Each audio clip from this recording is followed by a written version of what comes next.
విషయం అందరికీ కూడా ఒకసారి గట్టి చెప్పడం కొట్టండి.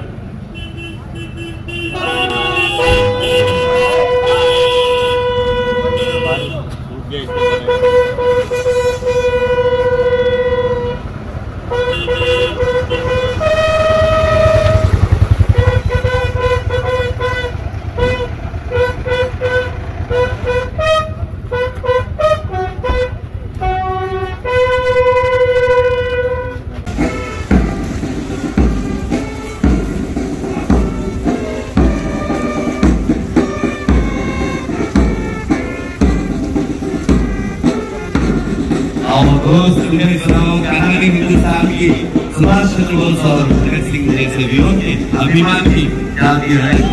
पर सबका बस एक ही नारा है, भारत माता की रक्षा करना यही हमारा है। इनमें से आत्माओं को बताए रखना, रोशनी होगी चिरागों को जलाए रखना, लहू देकर की है जिसकी हिफाजत हमने, इस तिरंगे को हमेशा अपने दिल में बसाए रखना। Freedom the mind, faith in the God, pride in the soul, they salute the nation. పురోగమిస్తున్నందుకు ఆనందంగా ఉంది. 75 సంవత్సరాల్లో ఏ రాష్ట్రం సాధించలేని విజయాలను కేవలం 8 సంవత్సరాల్లోనే తెలంగాణ రాష్ట్రం సాధించింది. సిద్దిపేట జిల్లా అనేది 4 దశాబ్దాల చిరకాల వాంఛ. ఉమ్మడి రాష్ట్రంలో సిద్దిపేట జిల్లా ఏర్పాటు కావాలనే కల నెరవేరలేదు. దీని ఫలితంగా సిద్దిపేట ప్రాంత వాసులు దశాబ్దాల కాలం పాటు ఎన్నో ఇబ్బందులు పడ్డారు. ప్రతి చిన్న పనికి కూడా సంగారెడ్డి పోవాల్సిన పరిస్థితి ఎదురయ్యేది. జిల్లా అధికారుల దగ్గరికి వెళ్లాలన్నా నానా తంటాలు పడాల్సి వచ్చేది. టీచర్లు డిఈఓ ఆఫీసుతో, జర్నలిస్టులు, కళాకారులు ఐఎన్పిఆర్ ఆఫీసుతో, లాయర్లకు జిల్లా కోర్టులతో, డాక్టర్లకు డిఎంఎన్హెచ్ఓ కార్యాలయంతో దాదాపుగా పని పడుతూనే ఉండేది. సంగారెడ్డికి ప్రయాణం చేయాలంటే వ్యయ ప్రయాసాలకు గురయ్యేవారు. ఇక మా ఎమ్మెల్యేలు, ఎంపీలు, జెడ్పీటీసీ మీటింగ్ల కోసం సంగారెడ్డి వెళ్ళక తప్పేది కాదు. ఈ బాధలన్నింటినీ గౌరవ ముఖ్యమంత్రి శ్రీ కల్వకుంట్ల చంద్రశేఖరరావు గారు ఒక్క నిర్ణయంతోనే తొలగించారు. సిద్దిపేటను కొత్త జిల్లాగా ఏర్పాటు చేయడమే కాకుండా వారి చేతుల మీదుగానే ప్రారంభించారు. ఆయన చేతి మహత్యం వల్ల నేడు సిద్దిపేట జిల్లా అన్ని రంగాల్లోనూ విరాజిల్లుతుంది. ఇక్కడే కలెక్టరేటు, సిపి కార్యాలయంతో పాటు అన్ని శాఖల అధికారులకు నూతన భవనాలు నిర్మించుకున్నాం. సంగారెడ్డికి ప్రయాణం చేసి చేసి అలసిపోయిన వారు నేడు ఎంతో ఉపశమనం పొందారు. నిమిషాల్లోనే ఏ కార్యాలయానికైనా చేరుకునే విధంగా కొత్త జిల్లాను అద్భుతంగా తీర్చిదిద్దుకున్నారు. సమైక్య పాలనలో తెలంగాణ రాష్ట్రంలోని వ్యవసాయాన్ని చిన్నచూపు చూశారు. నాటి పాలకుల నిర్లక్ష్యంతో విత్తనాలు, ఎరువుల కోసం రైతులు దుకాణాల ముందు లైన్లు కట్టాల్సిన పరిస్థితి ఉండేది. తీరా పంట చేతికి వచ్చాక పెట్టిన పెట్టుబడి కూడా రాక వందలాది మంది రైతులు ఆత్మహత్యలకు పాల్పడేవారు. తెలంగాణలో వ్యవసాయం దండగా అంటూ వేలెత్తి చూపారు.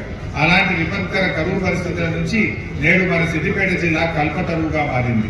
వ్యవసాయం అంటే దండగ కాదు, పండగ అనే విధంగా రూపురేఖలు మారాయి. రైతు బంధు పెట్టుబడి సహాయం అందిస్తూ సరిపడా విత్తనాలు, ఎరువులు అందుబాటులో ఉంచుతూ రైతు పక్షపాతిగా గౌరవ ముఖ్యమంత్రి కేసీఆర్ గారు వ్యవహరిస్తున్నారు. ఒకవైపు ఈ జిల్లాలో 2 లక్షల ఎకరాల్లో పంట సాగు చేయడమే కష్టంగా ఉండేది.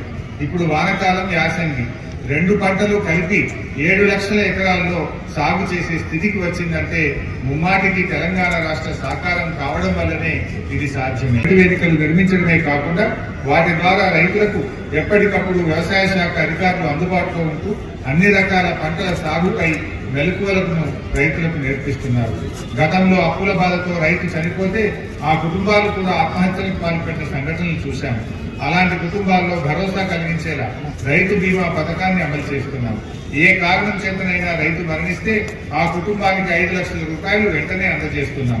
ఇప్పటి వరకు జిల్లాలో 3,665 రైతు కుటుంబాలకు 183,25 లక్షల రూపాయలు అందజేయడం జరిగింది.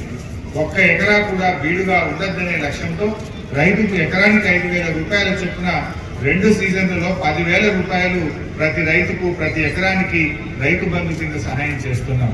జిల్లాలో ఇప్పటి వరకు 3,03,000 మంది రైతులకు 2,409 కోట్ల రూపాయలు వారి ఖాతాల్లో జమ చేయడం జరిగింది.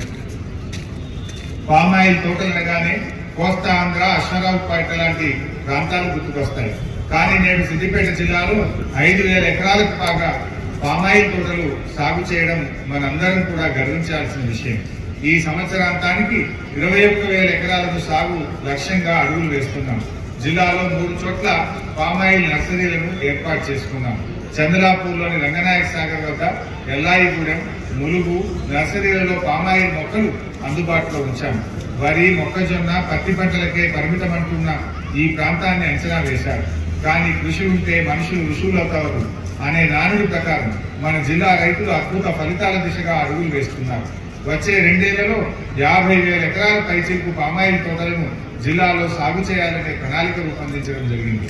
కాళేశ్వరం గోదావరి జలాల ఫలితంగానే పామాయిల్ తోటల సాగుకు మన జిల్లాలో అనుకూల వాతావరణం ఏర్పడింది. ఫ్యాక్టరీ నంగునూరు మండలం నర్మెటలో 300 కోట్ల రూపాయలతో నిర్మాణం పనులు జరుగుతున్నాయి.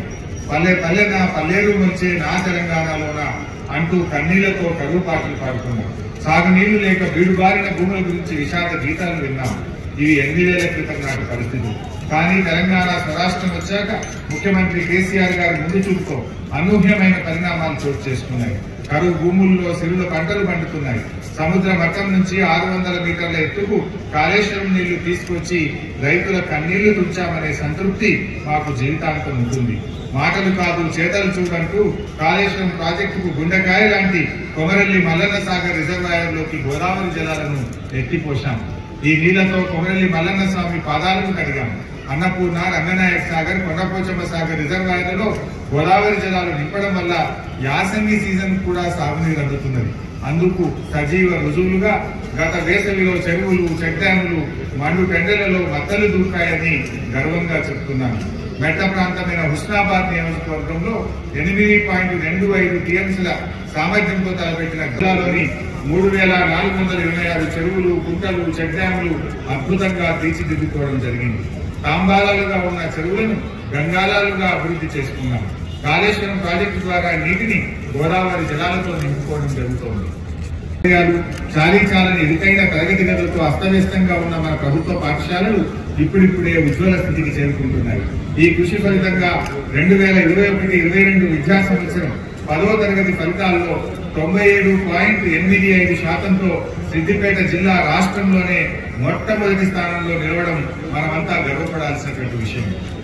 ఇందుకు శ్రమించిన ఉపాధ్యాయులందరినీ అభినందిస్తున్నాను. ప్రైవేట్ పాఠశాలల నుండి కొత్తగా ప్రభుత్వ పాఠశాలలో చేరడానికి విద్యార్థులు ఆసక్తి చూపుతున్నారు. అందుకే బడిబాట కార్యక్రమంలో 7,292 మంది విద్యార్థులు ఈ ఏడాది ప్రభుత్వ పాఠశాలల్లో ప్రవేశం పొందారు. మన ఊరు మనబడి, మన బస్తీ మనబడి అనే కార్యక్రమం ద్వారా జిల్లాలో మొదటి దశలో 343 ప్రభుత్వ పాఠశాలల్లో 89 కోట్ల రూపాయల వ్యయంతో అభివృద్ధి పనులు జరుగుతున్నాయి. విద్యార్థులకు ఆంగ్ల బోధన చేయడానికి జిల్లాలో 4,600 మంది ఉపాధ్యాయులకు శిక్షణ ఇప్పించడం జరిగింది. 8 ఏళ్ల క్రితం ఎస్సీ, ఎస్టీ, బీసీ, మైనార్టీ వర్గాలకు సంబంధించిన జిల్లా వ్యాప్తంగా 11 గురుకులాలు మాత్రమే ఉండేవి. తెలంగాణ రాష్ట్రం సిద్ధించిన తర్వాత మన జిల్లాలో గురుకులాల సంఖ్య 36కు పెరిగింది. ఈ విద్యాలయాల్లో దాదాపు 15,000కు పైగా విద్యార్థులు మెరుగైన విద్య, వసతి, నాణ్యమైన భోజన వసతి కల్పించడం జరుగుతుంది. 8 గురుకులాలను ఈ సంవత్సరం ఇంటర్ రెసిడెన్షియల్ కాలేజీలుగా అప్గ్రేడ్ కూడా చేయడం జరిగింది. నేను పోను బిడ్డో సర్కారు దవాఖానకు అనే కోణాల్లో ఎన్నో పాటలు వచ్చాయి. ఈ పాటలు సమైక్యాంధ్ర పాలనలో ప్రభుత్వ ఆసుపత్రుల నిర్వహణను ఎత్తి చూపేవి. విరిగిన మంచాలు, చిరిగిన బెడ్షీట్లు, శిథిలావస్థలో ఉన్న భవనాలు, డాక్టర్లు, సిబ్బంది కొరతతో అనేక సమస్యలు నాటి సిద్దిపేట జిల్లాలో కూడా గతంలో ఇదే పరిస్థితి ఉండేది. కానీ తెలంగాణ స్వరాష్ట్రంలో విప్లవాత్మక మార్పులు చోటు చేసుకున్నాయి. ముఖ్యంగా జిల్లా ఏర్పాటయ్యాక నిరుపేదలకు సైతం ఉచితంగా కార్పొరేట్ వైద్యం అందుతుంది. ప్రతి ఒక్కరి ఆరోగ్యానికి భరోసా కల్పిస్తున్నాం. సిద్దిపేట జిల్లాలో రాష్ట్రం ఏర్పడక ముందు నాడు మొత్తంగా 370 పడకలు మాత్రమే అందుబాటులో ఉండేవి. నేడు ప్రభుత్వ ఆసుపత్రుల్లో 880 పడకలు అందుబాటులో ఉన్నాయి. సిద్దిపేట ప్రభుత్వ మెడికల్ కళాశాల ఆసుపత్రి పూర్తి కాగానే మరో 950 పడకలు అందుబాటులోకి వస్తాయి. అదేవిధంగా జిల్లాలోని 33 ప్రాథమిక ఆరోగ్య కేంద్రాలు, 194 ఆరోగ్య ఉప కేంద్రాలు, 3 కమ్యూనిటీ హెల్త్ సెంటర్లు, 2 పట్టణ ఆరోగ్య కేంద్రాలు, 3 బస్తీ దవాఖానాలు అందుబాటులో ఉన్నాయి. మరో 4 బస్తీ దవాఖానాలు త్వరలోనే ప్రారంభం కానున్నాయి. ప్రభుత్వ ఆసుపత్రుల్లో సాధారణ ప్రసవాలను ప్రోత్సహిస్తున్నాం. తల్లి బిడ్డల ఆరోగ్యాన్ని సంరక్షించడమే కాకుండా కేసీఆర్ కిట్ పథకాన్ని కూడా అద్వితీయంగా అమలు చేస్తున్నాం. సిద్దిపేట జిల్లాలో ఇప్పటి వరకు 41,38,00,000 రూపాయలతో 46,050 మందికి కేసీఆర్ కిట్లను అందజేయడం జరిగింది. సిద్దిపేట జనరల్ హాస్పిటల్లో రేడియాలజీ విభాగాన్ని ప్రారంభించి X-ray, ECG, 2D echo, ultrasound scan, mammography లాంటి సేవలను ఉచితంగా అందిస్తున్నాం. లక్షలాది రూపాయలు ఖర్చు చేసే కార్పొరేట్ ఆసుపత్రుల్లో మోకాలు కీళ్ల మార్పిడి చేయించుకోలేనటువంటి పేదలకు ఉచితంగానే సిద్దిపేట జిల్లాలో మోకాళ్ల కీళ్ల మార్పిడి చేస్తున్నాం. సిద్దిపేట మరియు గజ్వేల్ ఆసుపత్రుల్లో ఇప్పటి వరకు 44 మందికి విజయవంతంగా కీళ్ల మార్పిడి చేశాం. సిద్దిపేట జిల్లాను కంటి సమస్యలు లేని జిల్లాగా చేసే దిశగా అడుగులు వేస్తున్నాం. వృద్ధాప్య దశలో ఉన్నవారికి కంటి సమస్యలను తొలగించడానికి క్యాట్రాక్ట్ సర్జరీలను ఉచితంగా చేయిస్తున్నాం.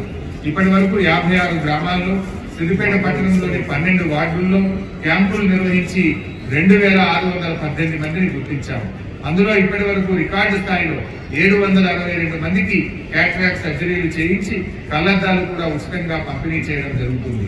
జిల్లాలో దశల వారీగా అన్ని గ్రామాల్లో క్యాంపులు నిర్వహించి అవసరమైన వారికి ఉచితంగా కంటి ఆపరేషన్లు చేపించి కళ్లద్దాలు పంపిణీ చేస్తాం. గంగమ్మ తల్లిని నాడు దివి నుంచి భూమికి తెచ్చిన ఘనత ఆ భగీరథుడిది. అయితే అదే శుద్ధి చేసినటువంటి గంగా జలాలను ఇంటింటికి అందించిన ఘనత ఈ చంద్రశేఖరుడిది అని చెప్పుకోవడంలో ఎలాంటి సందేహం లేదు. రాష్ట్రం ఏర్పాటుకు ముందు తెలంగాణ పల్లెలు, పట్టణాల్లో తాగునీటి కొట్టాటలు ఎక్కువగా జరిగేది. కొసరిగా వచ్చే నీళ్ల కోసం నల్లా పంపుల వద్ద గంటల తరబడి ఎదురుచూపులు తప్పేది కావు. ప్రజాప్రతినిధులు, అధికారులు ఊళ్ళోకి వస్తున్నారంటే ఖాళీ బిడ్డలతో మా ఆడబిడ్డలను ఎదుర్కొనేటువంటి పరిస్థితి. ఆనాటి కష్టాలకు, కన్నీళ్లకు గౌరవ ముఖ్యమంత్రి కేసీఆర్ గారు గొప్ప పరిష్కార మార్గాన్ని చూపారు. 25 సంవత్సరాల క్రితం మానేరు జలాశయం నుంచి సిద్దిపేటకి మంచినీళ్లు తెచ్చి ఈ ప్రాంత ప్రజల దాహార్తిని తీర్చినట్లుగానే నేడు రాష్ట్రమంతా ప్రజల మంచినీళ్ల కష్టాలను తీర్చారు. సిద్దిపేట జిల్లాలో 2014 కంటే ముందు 49,000 నల్లా కనెక్షన్లు ఉండగా నేడు 2,03,000 కనెక్షన్లను కల్పించడం జరిగింది. ఆనాడు 900 మంచినీటి ట్యాంకులుంటే నేడు 1,560 ట్యాంకులు నిర్మించుకున్నాం. నాడు జిల్లా అంతటా 372 కిలోమీటర్ల పైప్ లైన్లు ఉండగా నేడు 2,600 కిలోమీటర్ల పైప్ లైన్లకు వేయడం జరిగింది. జిల్లాలో ఈ పథకం కోసం 1,600 కోట్ల రూపాయలు ఖర్చు చేయడం జరిగింది. సిద్దిపేట పట్టణానికి తాగునీటి వలయంగా, మంచినీళ్ల మణిహారంగా జిల్లా కేంద్రం చుట్టూ 35 కోట్ల రూపాయలతో దాదాపు 11 కిలోమీటర్ల water ring main pipe line ను ఏర్పాటు చేసుకోబోతా ఉన్నాం. తెలంగాణ రాష్ట్రం ఏర్పాటైతే అంధాకారంలో ములుగుతుందని, నాటి సమైక్య పాలకులు తప్ప ఏమీ ఉండవని అవహేళన చేశారు. కానీ వారి ఎగతాళిని పటాపంచలు చేస్తూ 24 గంటల పాటు రైతులకు ఉచిత విద్యుత్తును అందజేసే స్థాయికి ఎదగడం గర్వపడాల్సినటువంటి విషయం. దేశం మొత్తంలో రైతులకు ఉచిత విద్యుత్ అందిస్తున్న ఒకే ఒక్క రాష్ట్రం తెలంగాణ అని చెప్పడంలో ఎలాంటి సందేహం లేదు. పవర్ హాలిడే, క్రాప్ హాలిడే అనే మాటలు ఇప్పుడు మాయమయ్యాయి. అన్ని రంగాలకు నాణ్యమైన విద్యుత్తును నిరంతరం సరఫరా చేయడం జరుగుతూ ఉంది. జిల్లాలో 2014 సంవత్సరానికంటే ముందు 113 సబ్స్టేషన్లు ఉండగా ప్రస్తుతం 170 సబ్స్టేషన్లు అందుబాటులో ఉన్నాయి. మరో 10 సబ్స్టేషన్ల నిర్మాణం పనులు కొనసాగుతా ఉన్నాయి. ఒకప్పుడు ట్రాన్స్ఫార్మర్ల రిపేర్ అయితే బాగు చేయడానికి నెలల కొద్దీ సమయం పట్టేది. సంగారెడ్డి దాకా వెళితేనే ట్రాన్స్ఫార్మర్లకు మరమ్మతులు చేసి పంపించే పరిస్థితి ఉండేది. కానీ ఇప్పుడు నాణ్యమైన విద్యుత్ కారణంగా లో వోల్టేజ్ సమస్య పూర్తిగా తొలగిపోయింది. పేలిపోయే ట్రాన్స్ఫార్మర్లు, కాలిపోయే మోటార్ల బాధ మన రైతులకు తప్పింది.